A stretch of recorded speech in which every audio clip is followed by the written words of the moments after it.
All right, guys. Well, first of all, thanks a lot, Adrian, Robert, Neil, for inviting me for today's workshop. So I appreciate you guys letting me educate our real estate investors on understanding the permit processing and how the city operates. So my very first question to everyone in the room is, has anyone done permits before? So, okay, about half the room. Perfect. Okay, so for the other half that doesn't know too much well, it's not just really drawing and just submitting. There's a lot more steps involved. And so today's workshop and my goal here is to help you understand the process and to see how that really helps you in understanding to buy the deal, if it makes sense, running the numbers, working with contractors, and then any different types of exit strategies is what we're really trying to educate you on. So let's go a little bit more into it. But first, a little bit about me. If you guys don't know me, Henry Rojas. I run an architectural company for the last 7 years. I used to deal with custom homes and house additions in the first 2 years of my career, and then during the COVID period, I decided to shift over into real estate. But during that whole 7-year period, I was working on real estate projects as a side hustle. So 9 to 5, custom homes, after hours, real estate investor projects like apartment buildings and duplexes. As of today, we've completed almost over 500 investment units in Ontario. And our portfolio really includes from duplexes all the way up to 100-unit apartment buildings. So we've done it pretty much all of it. But again, with the real estate world, the way it's shifting, anything's possible. Like recently, we've just been retained last night to do a 29,000 square foot church conversion just in Bradford. So we're going to be doing something very exciting in the next couple months. So if you guys have any questions about that, feel free to ask me on that because it's a very big building there that we're trying to add in as many units as we can. So it's going to be very interesting. Okay, so that's a little bit about me. Next, this I've been spending a good time period on. If you guys seen my little posters about the 6 steps value add, that was a little bit of a simplified version of what this is. So we're going to start a little bit on this side. If I can zoom in a little bit. Here we go. So Toronto subway, man. Honestly, yeah, it really is. There's so many different routes that we can take for this type of real estate journey. So I want to start you guys off with as simple as number one thing is find your property. A lot of you guys, understand that process. I don't need to teach you about that. But this is like the first step. Off market or on the listings, you find a property. Next thing you do, you visit the property, you run some preliminary numbers. Basic, easy stuff you guys already know of. Next thing we do, was at least my business and helping real estate investors, is look into the zoning. Depending on what your strategy is, you could be looking at a flip, which you're not really affecting any zoning or anything into the city. So number one thing is, you need to check zoning for what you're proposing. And then yes or no. So this is really just a roadmap to see what route you're taking here. So we're going to go with like the main route, which is colored in red, which is what we're typically doing for investors on a daily basis. So you need to check zoning, what you're proposing. Next, my team deals with like the zoning investigation package, which we call ZIP. So you find a property, you're interested in it. The numbers seem to make sense preliminary. So you let us know. We look into the zoning. And how we look into the zoning is not just asking the city about what the zoning label is, because anybody can really look into the zoning. You as investors, you guys can type in the city, like City of Hamilton, then write down interactive zoning map, and you can easily find the zoning information there. The next level of that is trying to see what the zoning bylaws specifically say. And this is where it gets very tricky with some investors, where right away they talk to the city and they're like allowed to do multiple dwelling. But what does that really mean? Especially in the downtown area in Hamilton, there's so many different zoning in the downtown area. For example, we were working on a project on King Street last summer, I believe, and we were allowed to do the entire building to residential. But the problem was they were saying our residential units need to be about 3 feet high from the ground level, from the street level. Now, that doesn't sound like a big deal, but when we're running construction numbers, that's when it starts affecting our costs there, and it affects the ceiling height. Because imagine, this is about 11 feet. Now we have to raise it up 3 feet. And now we only have, 8 feet left, which is perfect. But in some areas, we have low ceilings, maybe only 10 feet high or 9 feet high, and we can't accomplish what we're trying to do in that building. So numbers don't make sense. So looking into the zoning bylaws you really have to look into the fine print is what I'm talking about, right?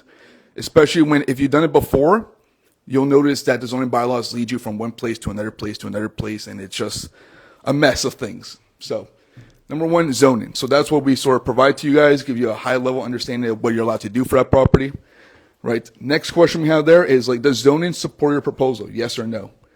If it does not support your proposal, and we have to go through committee of adjustments and minor variance or rezoning, you're going to have to run your numbers again, and if it makes sense to do all that process work. Because from my experience doing minor variance, committee of adjustments, rezoning, it takes anywhere between six months to a year. It takes these tens of thousands of dollars, so you really have to look into the numbers. Does it make sense for you, right? Is that your strategy? If no, then you go back to your start. That's really what it is. If yes, then we're going to go through, are you going to do permits? That's the next question there, right? So you're going to do permits? Yes, great. You're going to find somebody like myself or other experts in the field to help you with the building permit process. If no, and this is where we're going to separate from the train here a little bit. If no, where is it? You're going to find a real estate investor focused contractor, right? And what I mean by that is, again, your entire power team has to be real estate investor focused. From your accountant, the lawyers, the agents, your contractor, your building permit experts, they all have to be investor focused because only they will understand your struggle. So you find a contractor, then the contractor may or may not want drawings, and if so, great, you get somebody like myself to be involved. If no, because some contractors want to speed up that process, then you visit the property, you have the contractor provide their budget breakdown, because again, it's not a quote. You're looking for a budget breakdown to see what expenses you have from the plumbing, electrical, HVAC systems. You want to understand how it works, and you want to understand if you can reduce it in some way or form. So you start construction work there, and we're almost at the goal line, and then you hit order to comply letter from the city. Who's heard of that letter before? All right. So some people don't know about that one. It's basically some cities will have inspectors around the neighborhood doing their rounds, checking if people are doing illegal construction work. If they find it out, they'll come knock on your door, see what you're doing, and if it's cosmetic uplift, like changing a kitchen or a bathroom remodel, you're in the clear. That's not really permits. Or flooring or paint, that's not really permits. It's when you're doing structural work or when you're removing some walls, the city will come knocking and then slap an order to comply letter to make sure you go through the permit process. So it's really a gamble at that point. So do you take the gamble, starting construction without the permits or drawings or whatever? If you get caught, then you go back all the way here to the top here, where you're hiring somebody like myself to go through the permit work, right? Now, I'm not saying you're going to get caught every single time. I'm just saying be smart with what you're doing. One example is that it's always a garbage bin. It's number one, always a garbage bin. You're going to do some demo work and put a garbage bin in the front. That's already a red flag for the neighbors in the area, because you never know who's going to call in the city, right? So that's one little tip there. But that is one route that some investors take. They go through this way. But now we're going to return back to the main route here a little bit, right? So now we're back here. So we're back to hiring an investor-focused permit expert here. What we do is we'll provide you a soft cost breakdown, because how you understand your numbers is the hard costs and soft costs, right? The hard costs are like the construction fees, everything to do with on site. The soft costs are not just the drawings, but also the consultants and engineers, everyone involved in doing all the paperwork, right? So provide you with that at a high level, trying to understand, you're looking at about $10,000, $20,000 for just soft costs. That involves, again, the consultants, engineers, even the planner fees are, again, fairly high nowadays. So try to understand that. Or if you have a heritage building and you're looking to do a heritage study, we're looking at $14,000, $20,000 on just that alone. So just be prepared. It's not as cheap as some people would assume. From there, if we're looking to work together, then we're going to 3D scan the property and then document the existing conditions. And from here, it gets very interesting, because the way we're documenting certain items is a very high level with the 3D scanner and the recording glasses to make sure we capture everything we need, right? So how this usually works, like I'm sure some of you have seen the ones that some other companies put it up in the middle of the room and then it scans all around. Similar concept, but instead it's a handheld, so we're not wasting time. The idea is to be in and outside the units in like 3-5 minutes, right? From personal experience, I've measured buildings, and I even measured the church the other week for, maybe a good 20, 30 minutes. So measuring a 29,000 square foot church in 30 minutes saves me a lot of time, saves you some speed, and imagine what it does for your building. So imagine telling your tenants you're not going to be in there for about half the day. You're going to be in there 2-3 minutes just scanning the property and in and out. So we're just trying to relieve that sort of pressure and annoyance from the tenant side. And in the recording glasses, it's just more for our side when we're discussing about specific issues and documents on the project side. Because a lot of times some people will take notes, but some people don't remember everything. Having these documented glasses will capture everything that we're discussing and making sure we're all on the same page. So we're going to this part right here. So we've done our due diligence, we've done the numbers, we've scanned the building, we've documented everything, and now we go 2 different routes. So number 1 route, we go through the permit route, which is pretty classic and normal. The alternative route, which is mainly for our large land developers and massive conversions, is going through the site plan approval and committee of adjustments sort of route. Now, for those of you familiar with Bill 23 that was approved last January 2023, you don't need site plan approval for anything under 10 residential units. So 10 residential units or less, you're clear from site plan approval. So that's perfect. Saves us a lot of time and effort. But the tricky part is some cities have considered even if you have 1 commercial unit in that building, you're automatically subject to that whole site plan approval, which gets annoying. So just to confirm, the site plan approval is only for residentially zoned. Like if it's a different zoning, then It doesn't matter what the zoning is. It's more of like they see the number of residential units, right? So normally you need to go to site plan approval. Before Bill 23, you need to go to site plan approval if it's like commercial or any sort of exterior work, which is mostly majority of projects, right? But after Bill 23, they're like, okay, we're going to remove site plan approval for any project you have if it's 10 residential units or less. Currently, right now. Right now, you don't have to go through site plan approval if it's 10 units or less. The big red flag is like any exterior work or, commercial work you're doing. So, for example, and this is why I love examples here. We have some properties in Hamilton where the ground floor is commercial and then we have like 8 residential units. That would technically fall under site plan approval because it has 1 commercial unit. If it was only 8 residential units in total, we don't have to. Alternatively, what happened in the past too is that we have 14-unit apartment buildings, and technically it would fall under site plan approval. But my argument with the city is that we're not doing any exterior work. Maybe we're adding 1 more parking space and busting out 1 more window, but that's not really exterior work technically. So, yes. So we went from, I believe, a 12 to 14 units in Welland a couple months ago, and they were pushing us to do site plan approval. But my argument to them was, we're not doing exterior work. We're adding 2 units, sure, but other than busting out a window and putting 1 more parking space, we're not really doing anything else. And they've agreed with my sort of interpretation there and just said, okay, you don't need site plan approval. are different municipalities different on that? Yeah, some cities are a little bit different on the interpretation. Again, you have to make your case, right? So we'll submit for a zoning review, and then they'll push back saying you need this, and then I'll push back on why we don't, right?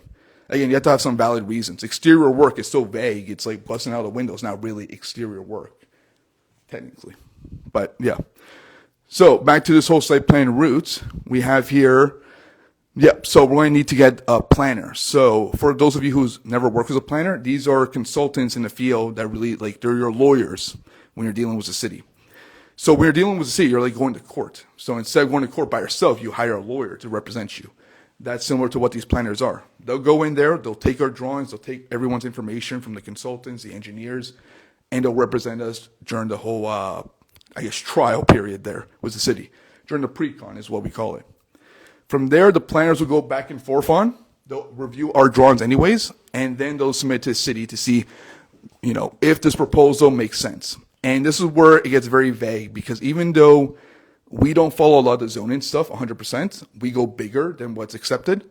We understand the city is going to reduce it by a good 20%.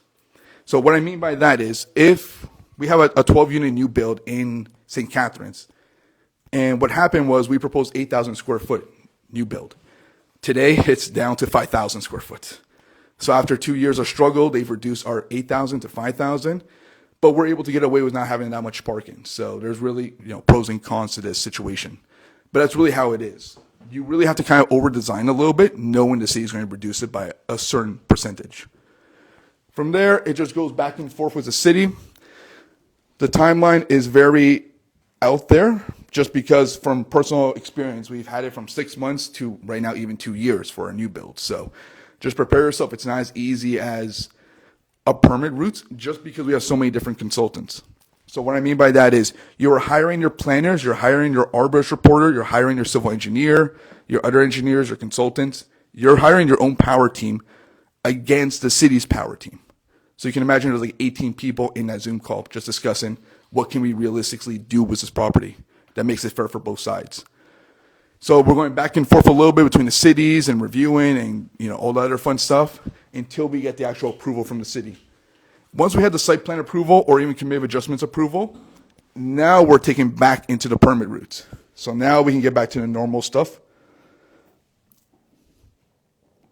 Develop the drawings.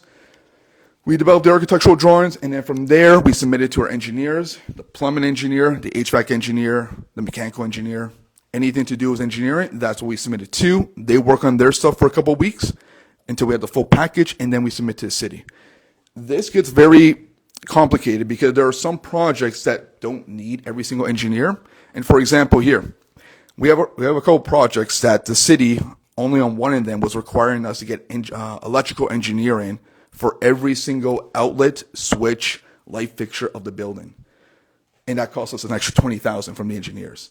Now, majority of cities don't need that. This examiner was very specific and wanted that for the review. So unfortunately, we weren't able to fight that. They were pushing hard, and we had to submit new electrical drawings to show every single switch. Even though your electrician could probably tell you where all the switches and outlets can be, the city has a right to ask you for additional information. So keep that in mind. Okay, so you have your engineering drawings, right? So you find your focus engineers, engineering drawings, then you proceed to permit submission. Now, two things will happen once you're ready for permit submission. Number one, you'll submit for permits, which we'll talk about in a second. Number two, you will send that completed permit set to your contractors, and they'll take a good review on it. Right? It's a little blurry here, but basically, you want your contractor to kind of give you the breakdown of how much that project is going to cost you before the city looks into it 100%. So now you understand your numbers, right?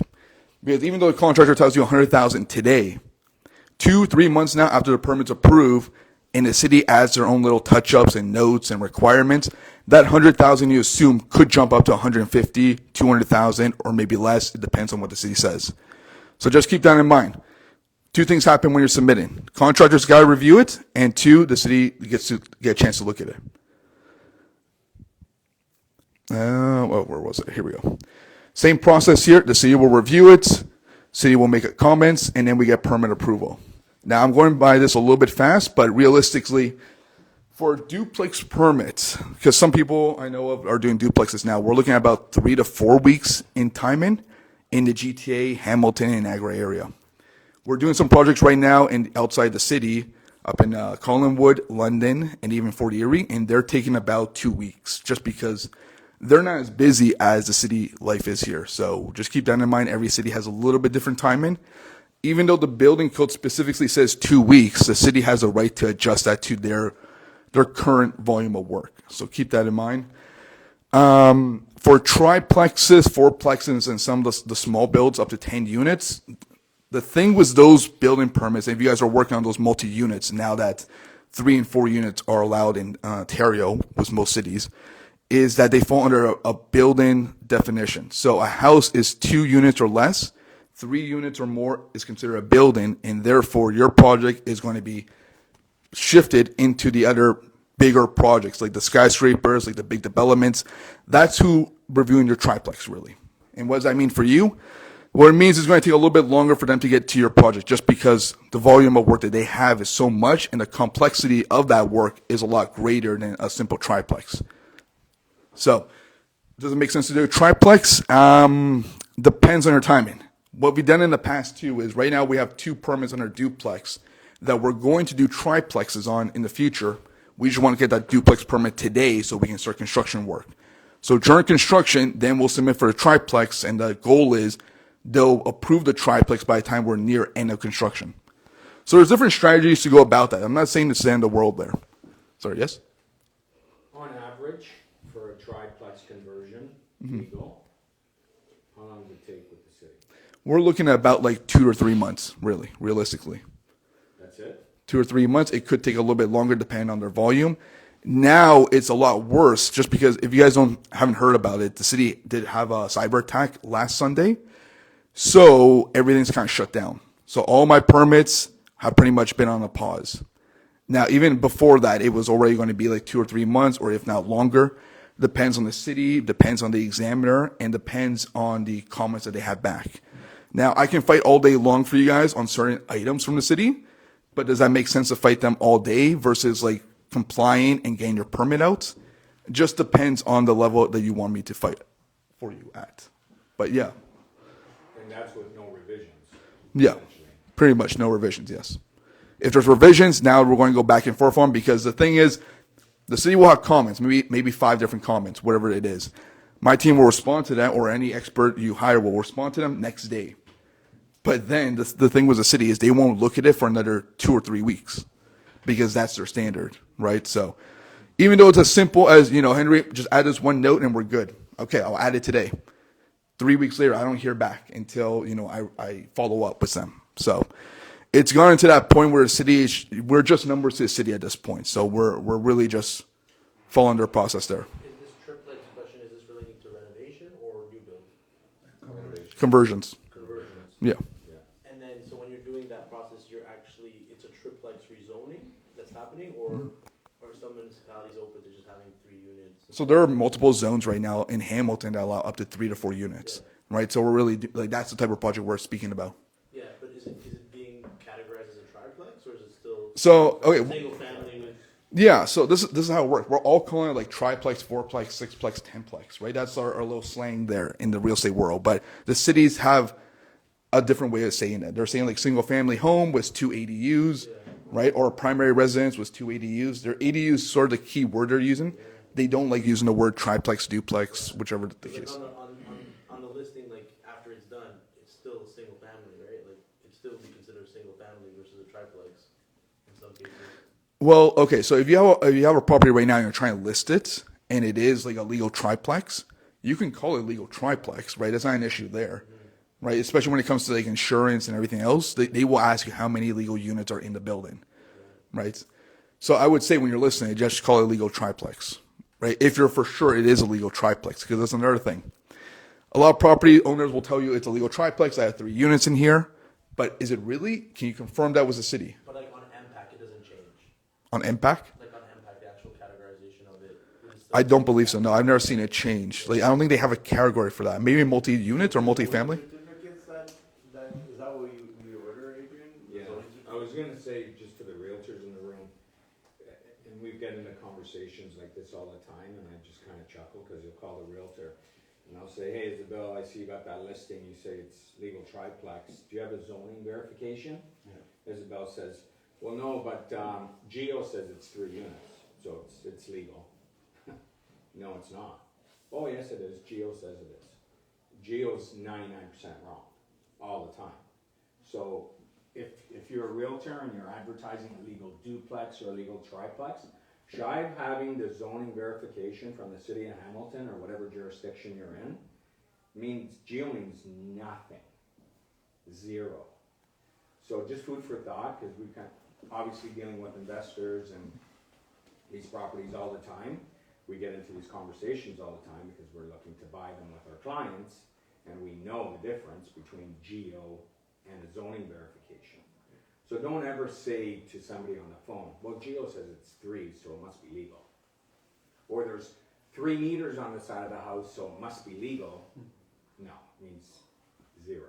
Just to add to that, we did like a duplex conversion a little while ago, and after everything was done, permitted as a legal duplex, asked the city for like any proof, and they're like, nah, you gotta pay for a zoning verification. But the inspector was like, take the permits and take the email that I say like your permit's closed out, and like offer that and be like, hey, this is the proof, and if you want to get a zoning verification, you're more than likely to go ahead, and I can confirm it is. But they won't give you, even after you've done the conversion, anything to prove that you have done the conversion. You have to pay a zoning verification still. Yeah. It's like $300, $200. It depends on the speed too, because sometimes they'll get you like the 5 business days or 10 business days, right? So it depends on the cost there. But yeah, if you want 100% guaranteed, get a document from the city to say it's one or the other, right? Even for example, like they'll give you a zone verification, and they'll say it's 3 illegal units, or a single family was 2 illegal units. Now, what do you do at that point? Do you sell it as is, or do you try to make it illegal units? It's up to you to decide at that point, but just keep that in mind. You're looking for the key words that they're all legal units. Okay, so now we're going back and forth with the city. We have finally permits approved after God knows how many weeks or months. You have different strategies here. Either you have the permits approved, you can sell the approved plans to another investor or homeowner or whoever is interested to buying the plans. It is one strategy, so you don't have to do the construction work. You don't have to deal with the city inspector, so that is one way to kind of flip a property in a way. The second route, of course, is the construction route, which now we're going back a little bit to the finding your contractors and starting the construction work here. And then we get into the fun part of like inspection phase, construction completed.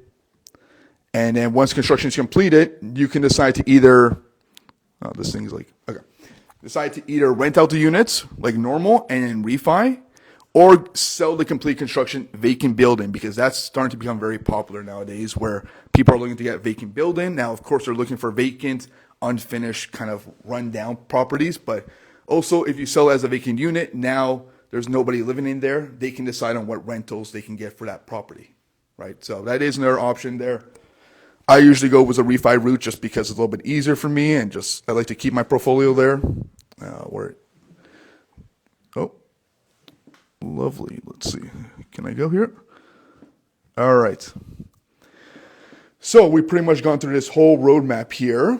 Hopefully it wasn't too much information there. My main goal today is to help you guys understand the process, right? It's not just doing drawings. It's not just submitting them for permits. There is a process here that we have to kind of see what strategies you have and what your exit, route there. So, Have you seen people refining and then selling? not that I'm aware of. No, they usually do one or the other. Yeah, because I heard that the mortgages through CMHC are transferable, like the 50-year, and that's almost like an advantage on selling.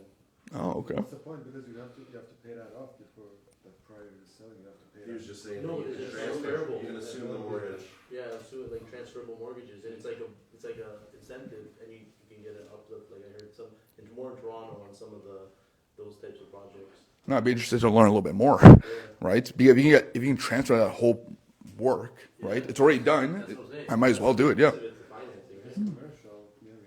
That's if you're looking for turnkey, like I'm gonna go buy an apartment building that has an existing CMHC mortgage on it, That's what I'm that's saying. transferable to me, Yeah. let's say it's 3%. Yeah. So If you get if one- I wanna buy turnkey and leave my money in there, obviously we do more of the buy, renovate, refinance. So I'm getting my money out. So it just depends, but yeah, if you have a client looking for turnkey, we have something on the mountain right now. The guy has a 9-year left on a CMHC mortgage at 3.5%, assumable. And he did exactly that. He refinanced his apartment building last year, took out a chunk of money, and now he wants to sell it. Yeah. And he wants somebody to take over his assumable CMHC mortgage at like 3.5%. There's 9 years left on it. But if we can't find anybody to take that mortgage, to break it, there's $100,000 penalty. Yeah. But if somebody's just looking for turnkey, go buy that building, 3.5%, That's it, yeah. and just let it ride. That's what I just recently heard about, is that once you get the financing and then you sell it and there's another uplift. I never heard that before, but That'd be interesting to kind of look into a little bit more, actually. Yeah. Okay. So 9. next, 1 or 2 vacant, 9 total. It's up on Fennel on the mountain. So next thing for like the investors and realtors in a room, when you're looking at a property, these are sort of the 6 things I've looked at when you're looking to see if you can do conversions in Hamilton or any of the cities you're working in. Number one thing is room size, and this is what gets some investors kind of in trouble here, where they are looking at, like, let's say a basement unit or an attic unit, and they're seeing like, oh, it's got one bedroom, it's got a kitchen, it's got everything we need, but the room size does not follow today's building code. So what I mean by that is you have a small living room here, but we're off by maybe 12, 20 square feet based on the building code. We got to take this wall and move it that way, or we have to enlarge it to make sure it meets building code, because that unit may not be a legal unit.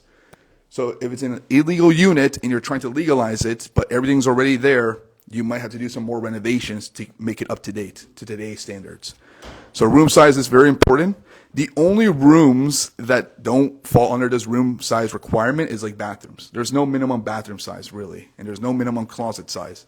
So other than that, there's a minimum bedroom, minimum living, minimum kitchen, everything to be included there.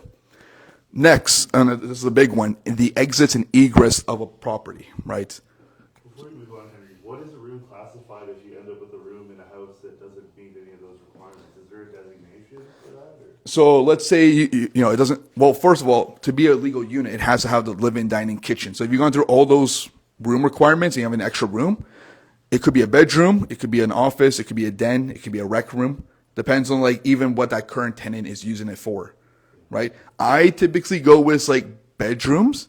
If it's like, Not a minimum requirement for a bedroom then? there is a minimum requirement for like minimum size requirement. There's no minimum Thinking outside of something that like is just, open space. yeah, that's what they would classify it as then? Yeah, I typically call it a rec room, right? A rec room, that's it, right? If it's outside the living and dining space, and it's a separate space altogether, then yeah, I call it rec room, just to simplify it. The problem with that is, if you look deep enough into the building code, you need windows for that room, right? I was wondering is like, Yeah. if you end up with, So right away, you need windows. That was one of the points here, but we'll get to it now. Like you need windows for a bedroom and living and dining. You don't need a window in a kitchen and a bathroom, right? But once you have a rec room, that's one of the rooms that are undefined by the building code. So now you need at least a small window there. Well, great, right? Yeah. But what I do is instead, I'd be very creative and try to add that part of the kitchen living room. I'm like, this is the living room and this is the dining room part of it, you know? Even though there's a small hallway between them, that's how I consider it. And as long as you're being straight up with the city, they usually take that in consideration. So now I don't have to add another window to that location. It's all one big room and we're making use of the windows in that living room. an office or something like that too? Whatever, as long as it's a finished area, they will want you to have a window. Right, okay. You could demolish that area and put a door in front of it just to say it's like a cold room, for instance, but why do all that work, right? Sorry, somebody else had a question? I was going to talk about, you know, you're calling it a rec room. What would the difference or the similarity be if we called it a den? And what does that mean?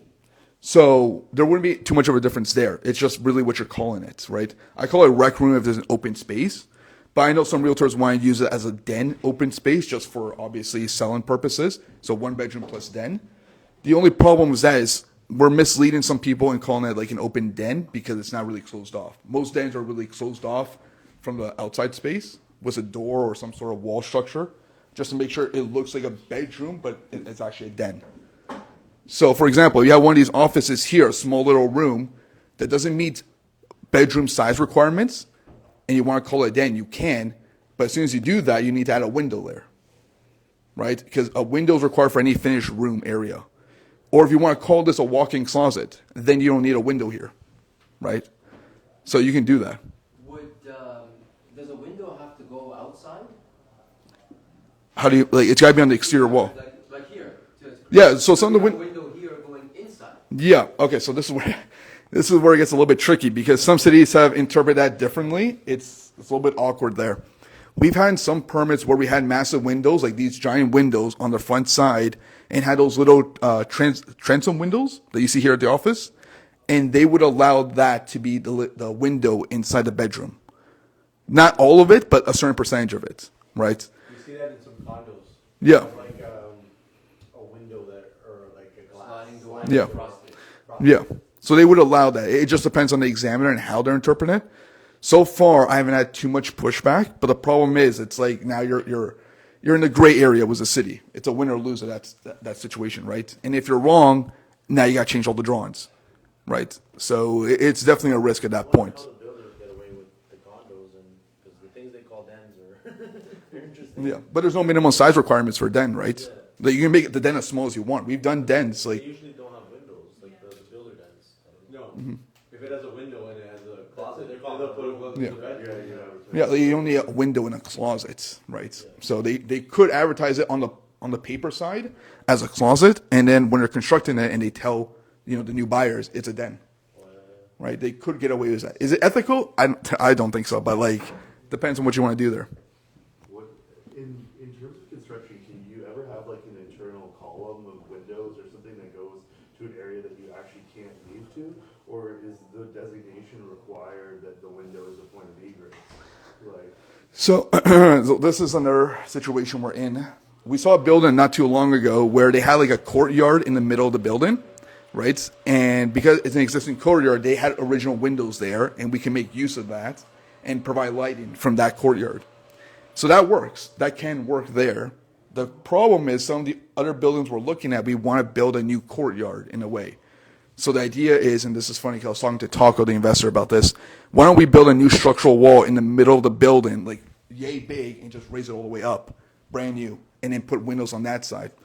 Because what you'll see with some of the buildings that you're looking at in the commercial side, multifamily in Hamilton, a lot of buildings we have right now are so deep that you can only fit in 2 units, front and back, because there's no windows on like the middle side. So we want to add in that little column area, like the little courtyard. building, for example, right? There's no side windows because you have the buildings, but if you had something in the middle. Something like this. Like if you had a room like this in the middle of a building and put windows on each side, like the way we have it here, you could get away with another bedroom or another unit, right? So that is a strategy, but we're still running numbers on the structural They thing. really push back on that now because it's considered a window.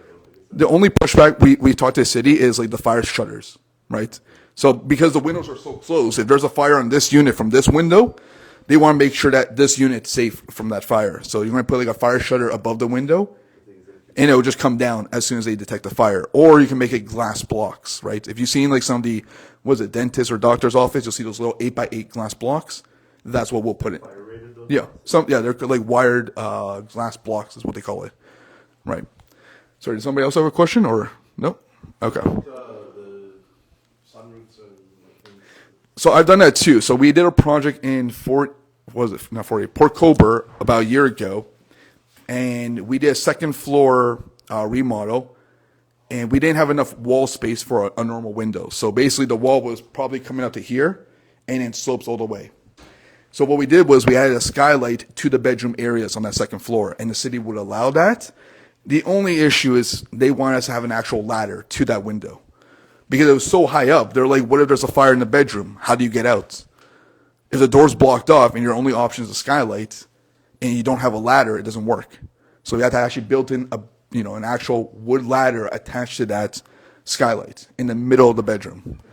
So it's ridiculous, but it passed by permits, and whatever the investor wants to do afterwards, it's outside my hands, right? But it does work at that point.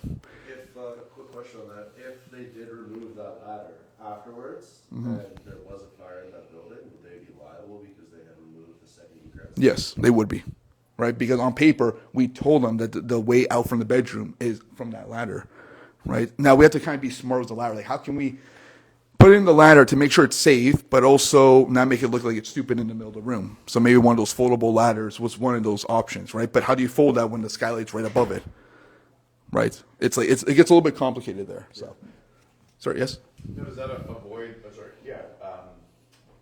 what happens to an insurance policy if somebody takes that ladder out and there's fire and someone's killed or house burns down? Yeah, they would be liable for the entire thing because, again, on paper, this is a contract between us and the city, is on paper we have agreed to put in the ladder. If the investors took it out and not let anybody know about it, then, yeah, it would be an issue. If they had reached out to the city, Investor would be liable. yes, the investor would be liable. But if the investor didn't know and the tenant took it out, then the investor's still liable. Well, it would be more on the tenants than the investor, but at that point, then we're checking with the property management team to see if there's any sort of issues. Like some property managements do like their biannual like kind of walkthrough, right? And if they see it's not there, then now it's on you, right? Right. So it depends on your property management team. How often are you going to check out that unit, right? You go there today, they have the ladder. Tomorrow they take it out, and then there's a fire a week later, right? You've done your due diligence, you've taken pictures, and it was there before the fire. and the tenant's taking it out, it's on them. It'd be an ugly lawsuit.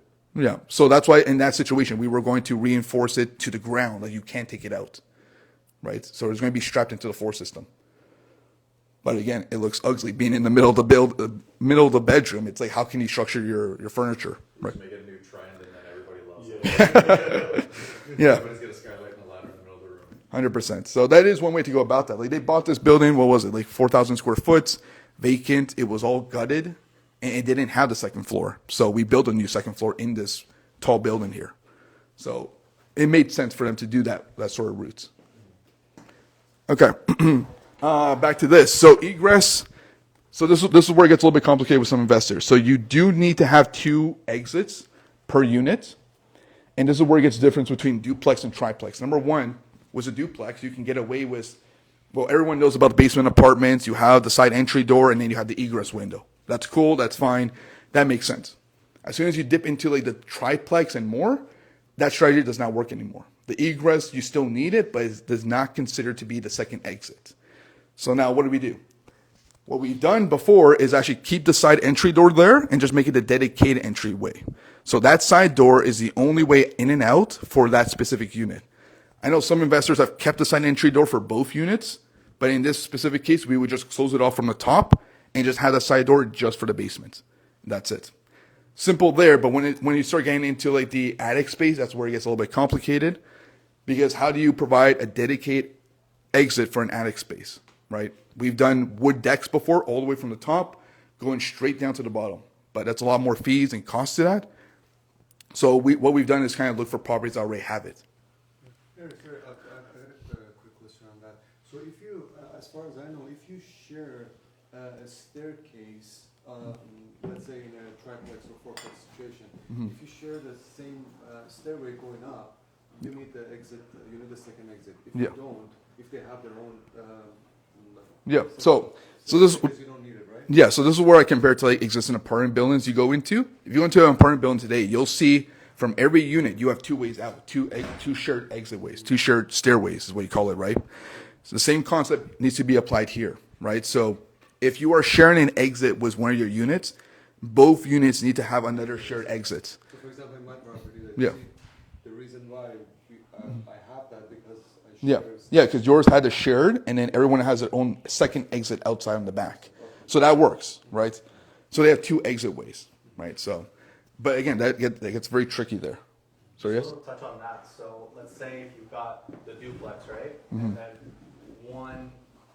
the main floor level has its dedicated entrance from the back. The top floor has a dedicated entrance from the front. You only have one. Does it change it when each one doesn't share like an entrance? Yeah, if you in that situation when they all have their own dedicated entryway, you're fine. You don't need 2 exits, right? But if they're both sharing one sort of exit, Like then a now, front door and like a hallway area. yeah. So You'll need 2. yeah, because we've had situations where we walk through a front door and then there's a unit in front of me and there's a unit beside me, and that's a shared exit. So that means that main floor needs to have another exit on the backside. Now that exit on the backside can be their own individual backyard door, or they have to have a shared little stairway on that side, right? Like I know the situation that you're talking about. It's like we dealt with one maybe a week ago. Same situation there. Yeah. Just wanted to touch base on that. Sorry, first, and then we'll go to you afterwards. Yeah.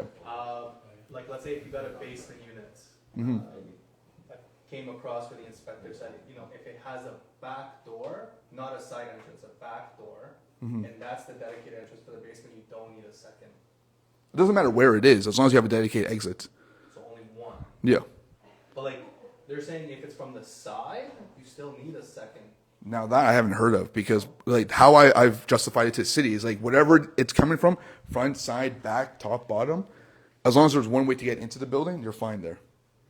So It's only serving that unit. it's only serving that unit. Yeah, as soon as that door is like serving multiple units, then you're in a tricky situation, which is tough because some of the buildings that you're looking to buy, that previous owner probably had shared entryway or shared stairway that they didn't even consider to having a second one. So now you're... Why is it tricky when it's 2? Because isn't that better, like more people can exit out of there? Yeah, so let's say you have a 4-plex, basement, main, second, attic unit, and they're all sharing one exit route. You need to provide another shared exit route for all of them. But building that in a small house is not really too much feasible, right? There's a lot more cost to it. Versus if you had your own dedicated exitway, like how I've structured it before, which unfortunately I don't have that building here, but basically the front door of a house would be for the upper stairs, the second floor. The basement would get in from the side entry door, and the main floor unit would have the backyard door to get inside. And the attic unit would have its own way from the exterior wood deck coming down. So that's how I've sort of structured that situation. But if they're all sharing, let's say the main floor, the main door, you come in and you have like a stairway going all the way up and down, you have to provide the same situation on the backside. But how do you do that without losing interior space or building out, right? So the cost doesn't seem to make sense if you're adding an addition to make that stairway or losing interior space affecting all your units, right? So that's why I personally like the dedicated exitway. It's a lot easier. Do they let you have the main entrance for the main floor leading into a bedroom from the back? They've allowed that in the past. It's not preferred just because of more property management sort of situation there. Trying to rent out the units a little bit difficult, but they've allowed it. You happen to know, Henry, so Canada's the only country in the world that requires for duplex 2 exits. I believe they're among a handful of countries that requires it for triplexes, 4-plex, 3 or 4 unit properties.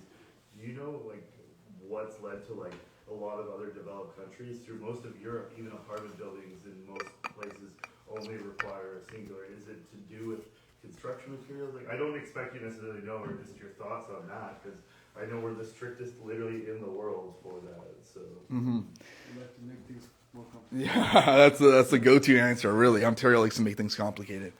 But yeah, no, I haven't heard too much about the outside, like Europe or anything. I've been there a couple times, but I didn't even notice they didn't have 2 exitway. I just assumed they did. But you're telling me they don't. even that only have 1 stairwell for exit and stuff like that. I think it's more for safety. Like if you're talking about Europe, they don't want to kind of revise their architectural sort of existing buildings to get that second exit.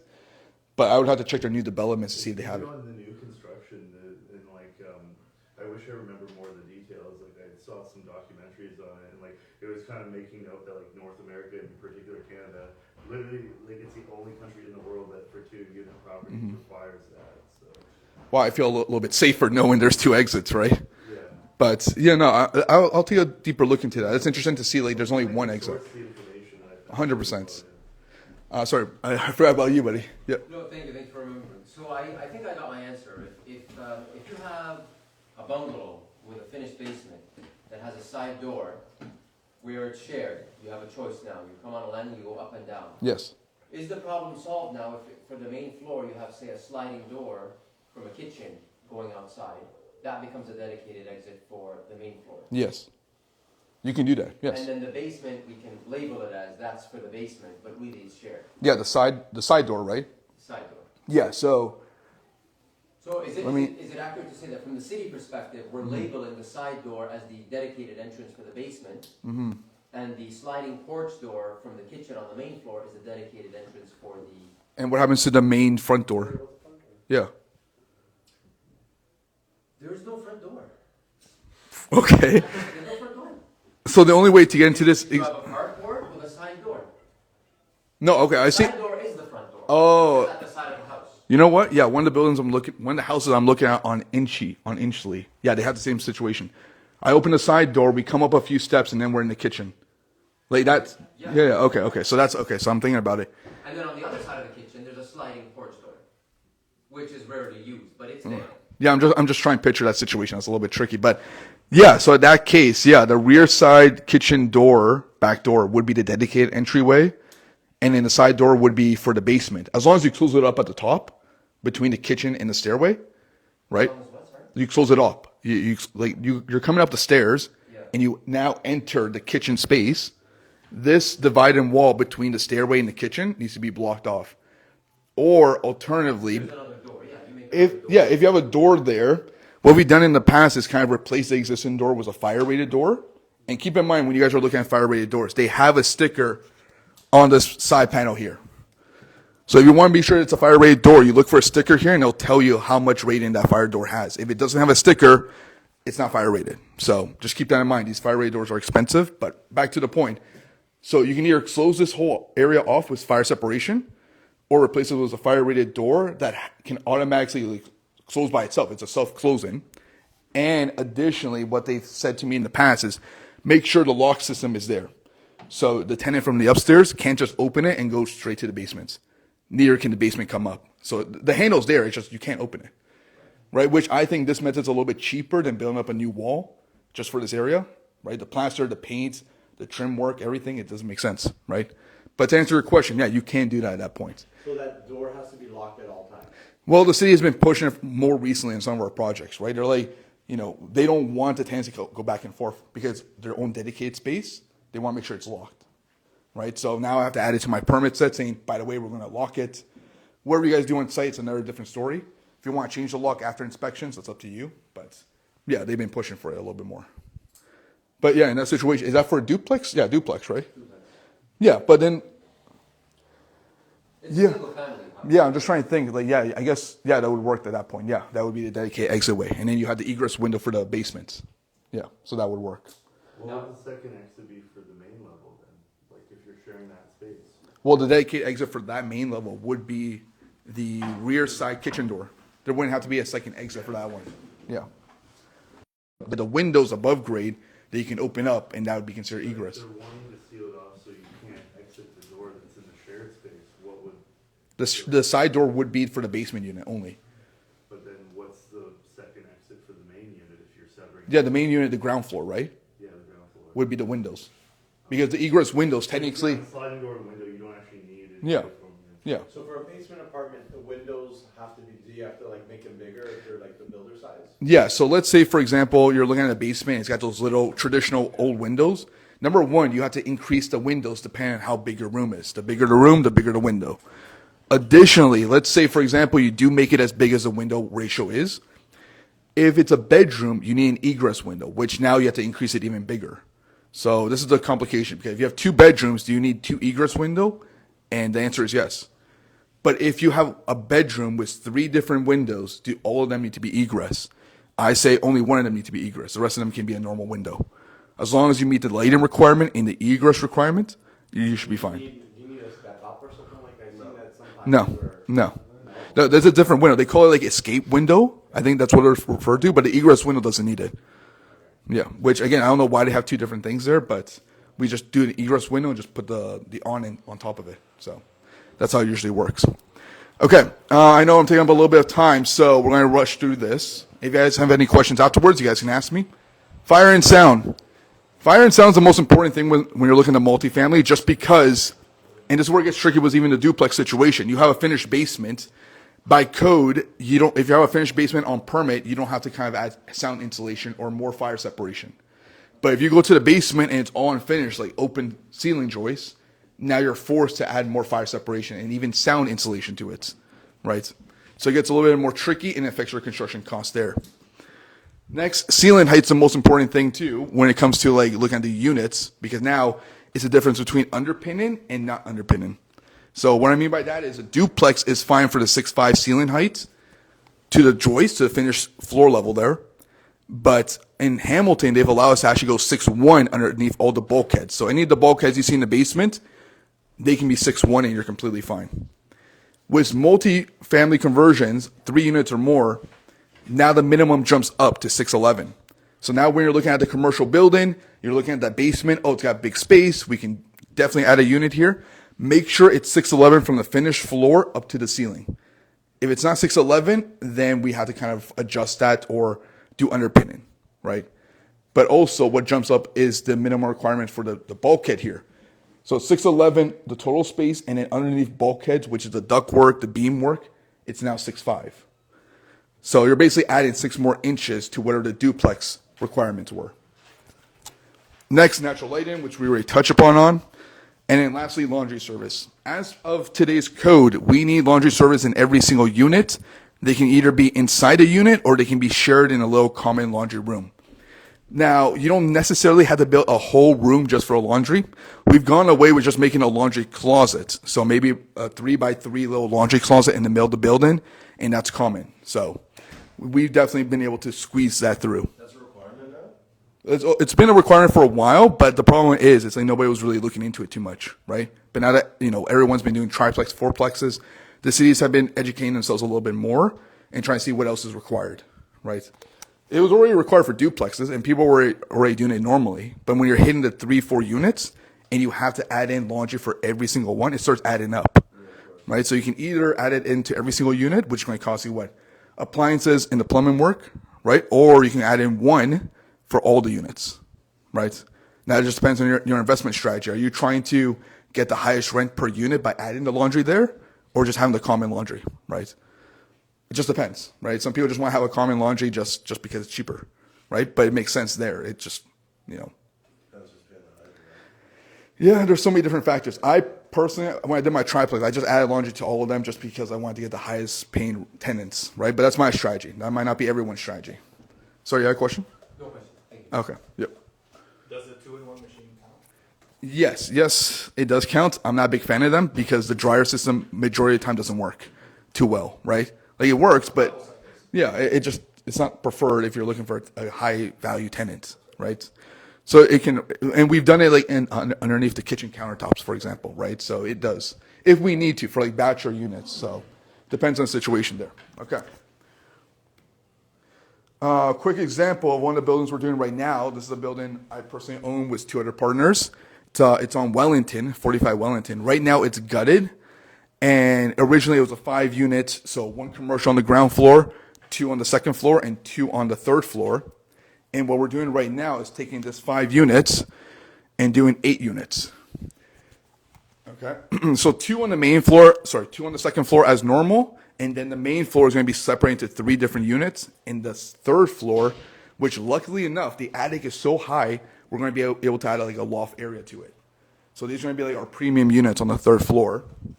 So we're going to get 8 units in total. Right now we're under construction. We got permits approved last week, thankfully before the cyber attack. So we have that going.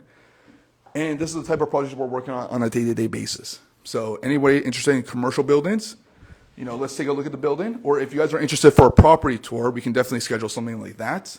We're in Hamilton anyways. We can take a quick look at it. Any questions about this? Was this strictly residential? This was mixed use. When you bought it, there was commercial at the Yeah, bottom? yeah. So it's been like it was run down for quite a bit of time. So I think what was it? I think the story was the owners who bought it 5 years ago. It was commercial, 2 units, and they were doing some construction work, and I guess they ran out of money and just left it vacant for like a couple years. And then we picked it up, and now we have permits to do 8 units. On market, off market? Believe it was off market. One of my partners, he's the guy who kind of finds these deals, and then yeah. So how much time do you give yourself for like due diligence? Due diligence is probably about 60 days, if not 90, if we need it, right? Like due diligence, it depends on the project type, right? Like for this, if we were going to buy something similar to this, I would keep at 60 days to kind of understand what the city's point of view. 60? Yeah, 60. Just to understand what the city's point of view is, because number one is I'll go in there, I'll scan everything. I scan every building I visit just because of the off chance we'll do it, but scan it and then talk to the city, see what they interpret this as, if there's any new bylaws that's coming into effect, if the official plan is being updated in the next couple of years, right? Anything that would help us kind of get to that level of fully residential, right? So 60 days is pretty much a good enough time, even for the zoning review. For example, buy this building today, I do the drawings in about 3 weeks, and then we'll submit it for a zoning review with the city, just to make sure, here's what we're proposing, 5 to 8 units, like a site plan, and then let them tell us like what they think. If they come back to us saying, Henry, I don't like it, you can't do this, or there's so many different like little things that's going to affect us, we would just cancel the deal at that point, right? Or sell it to another investor who might want to take it to that level, right? But that's more than enough time, because 3 weeks to do the drawings, and then 1 month to get the city review. So you're looking at 7 weeks, give or take. Yes. Thank you. So for the third level now, is there another stairwell on the other side of the building that we don't see? Yes. To go into that, okay, Yeah. there would have to be to satisfy that rule. So this is Wellington. This front side is Wellington. I forgot this street, but yeah, there is an exterior back middle exitway on the back side there. Yeah. So yes. A few questions. Was there a basement to this building? Yes, there is. There's a basement, but it's too low. I think, what was it? I am 5'8", 5'9". It was like 6'1", 6'2". It wasn't that high. It's funny because it's not that high, but the last owners were already doing framing there. So we have the opportunity to kind of renovate that to where we want, but it's too low to make it like a legal unit. What's up? Are you keeping the ground level ones, commercial? No, well, no. We're keeping the ground ones residential. This will be a fully residential building at the end of the day. Okay. Is this the building that you had to raise the ground? No, that was on King Street. This is on Wellington. This is what I mean. Like, you're looking at the downtown area or whatever zoning you're looking into. Like, different areas have different zoning requirements, right? Okay. So to do the residential fully, did you have to do any rezoning or any? So for this one in particular, we had to kind of fight against the city a little bit. So we had to have a separate application for this residential part. So not rezoning, but more just like committee of adjustment situation, right? So that's the only problem was this one. That's interesting. And you have parking there? We don't have enough parking. That's why we have to go through minor variance. But they understand because in the downtown area, and this is where, when you go through the committee of adjustment, site plan approval phase, you get, what do we call it? A parking study, transit study from transit analysis is what they call it, to prove to the city that there's enough transit in the area to kind of support the additional residential load here, right? Is there a bus stop? Is there like any services? What is that called then? Is it the minor variance to approve the residential, or is it a zoning site plan approval? So the process is like minor variance. Like you're trying to get a minor variance through committee of adjustment. On Is the that zoning? on the zoning? Yeah. Minor variance on the zoning? Yeah, like if you have any issue with zoning, let's say, the city tells me I'm only allowed to have 6 units, but I want 8 because we can fit 8. We'll go through minor variance. And depending on what they say, they're like, Henry, we've looked into this. What you're asking for is not minor by nature. We want you to do a rezoning instead. So at that point, then we have to decide, do we want to go through rezoning, which is like 6 months and like $12,000 in application fee, or just stick to the 6 units now, right? So this was approved through a minor variance? Yes. Not a zoning? Yes. But then, like we were talking about before, would you essentially call it a unit at that point? Or Yeah, because the end result will be 8 a units. unit, Yeah. not on the zoning? It won't be reflected on like the zoning certificate or whatever? No, it will be reflected there. Yeah, because we have to separate the 2 applications. Got it. So number 1 application is to make it to was it 1, 2, 3, 4, 5. So it was like 6 units on the application, and then the 2 additional units would be for the minor variance, right? But that's what I mean. We can separate the applications to speed up the work. So now we can work on the construction for the 2nd and 3rd floor, while we're working on the application for the main floor. And is the minor variance approved? Not yet, Ah, got you. right? But that's what I mean. It's like at the end of the day. Process. Yeah, at the end of the day, it will be an 8 unit there, Yeah. right? Because we're not getting too much of a pushback from the city, but the thing is, it's like now we don't know where it's going to be.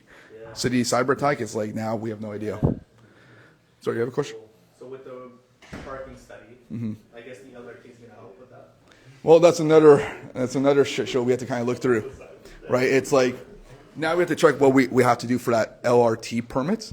I've been waiting for them to give me a call back on that. Because, well, how does that affect us? Like, because there's going to be an LRT, it should help support us. So if it does support us, do we really need a parking study or not? Right? Now, the city will probably want you to do it just to prove to them that, it will work. But now we're wasting an extra $2,000 or $3,000 for a study that we already know it's going to work. Right? I don't like wasting your guys' money, right? It's just like at that point, it's like now the city is pushing for paperwork that we don't need. But it should help you. It will help us. It will help us. Are they gonna keep enforcing that parking study then? Well, they have the right to do so, right? But this is where I come in and I kind of argue with them to see, like, listen, we don't need this because of A, B, C, D. But at the same time, it's like they push back hard enough. Do you want to wait this out for 6 months while I fight them? Or just do what they say for $3,000? It's up to you, right? I know, you're stuck in a hard place in a rock, right? I don't know. Sorry, yes. Hey, Henry, so how long did this take you to get like everything approved? And like, what would a cost be for like an investor if we needed to get to that level? So this took us about a year and a half now. So when we purchased the building a year and a half ago, give or take. So it's been at that point. There was definitely a lot of back and forth from the city. As I mentioned before, was the triplex and fourplex. Imagine was this building being like the 8 unit it is. Not to mention the commercial space it was before. There was a bunch of pushbacks. But yeah, year and a half, give or take. And then in terms of costs, like the architectural costs, we were running about $17,000 after all the changes and everything required. And the engineering was about, I would say, $30,000, give or take. 30, 20,000, roughly. What Yeah. are you typically spending, or what does it cost you just during the due diligence period? Like it Are doesn't. you willing to fork out just to see if this is even? So our minimum fee is about 5,000, give or take, just to do the due diligence, and that includes like going out there, scanning the building, preparing the preliminary drawings, and yeah, and depending on what the city requires, because what I do is I'll do the site plan, I'll do the elevations, I'll do a 3D mock-up, right? But then they're saying to me, Henry, that's not enough information. We need more information. Now they're pressing more information from us that we don't need. So they do really need to see that side of the building. So it doesn't affect anything, right? But yeah, so for our buildings that we're purchasing, yeah, I'll go out there, I'll scan it, I'll do everything I can for 3 weeks, send it to the city. City reviews it for 4 weeks, and then we should have an answer by the 7th or 8th week. And at that point, 60 days, and we can decide to either keep going or just stop it right there. Yeah. And you keep the building vacant throughout that year? Well, it's completely vacant right now. It was vacant when we bought it, so again, we're holding the cost of this massive building. It's not fun, but at the end of the day, our ROI should probably go up tremendously because we're taking it from 5 to 8 units. Hey, for this, for the minor variance in total, do you already know the answer because based on the previous same situation that happened? Because we're not the first one doing whatever we do, right? Yeah, and Or it just depends on who you're dealing with in the city, if they're wake up on the right side or that kind of stuff. yeah, so it's no two applications are the same thing, even though it's similar concept. Like if you were going to buy a building and do something similar to this, exactly similar to this, yeah, you might get a different answer. Or I can argue with them saying, hey, listen, guys, I just completed this building a week ago, and now my buddy and I were trying to do the same thing on this side of the city, right? They might take that in consideration if we get the same examiner. You know, if I work with Bob at the city and we're working with Bob again, we can work with that. But to get the same type of building, the same examiner, is so rare. So if that's the case, if the only way for our project to work is the minor variance, so we better. Yeah, so this is what I'm talking to some investors right now. I know, like most projects we're doing right now have to go through minor variance, but why are we going to stop the entire project just to get minor variance? We're going to separate the application, similar to this, right? We separate the application from the main floor and the second and third floor. So this, we got building permits, and then we told the city we're not going to do anything here. And now our second application is going to be just for the main floor. Yeah, for this, but for the triplex conversion, duplex Yeah. conversion, if the only way to do it is the minor variance to work, Yeah. so it's better to. You might as well do it at that point, right? But it's an extra like 4,000 for minor variance application and like 5 to 10,000 for planners, right? So just keep that in mind. The salt cost is tremendous. All right, take care, buddy. Amazing, Yeah. thank you. Okay. I think we spent enough time with this one. And then lastly, just when if you guys want to reach me out, phone number, email. I also have an online book that you guys can have access to on Instagram that teaches you guys all this like real estate stuff and multifamily conversions with the Ontario Building Code. We can do one-on-one property tour with some of our properties we have here in Hamilton. And I'll also be at the multifamily conference with a booth. So just in case you guys want to see. Yep.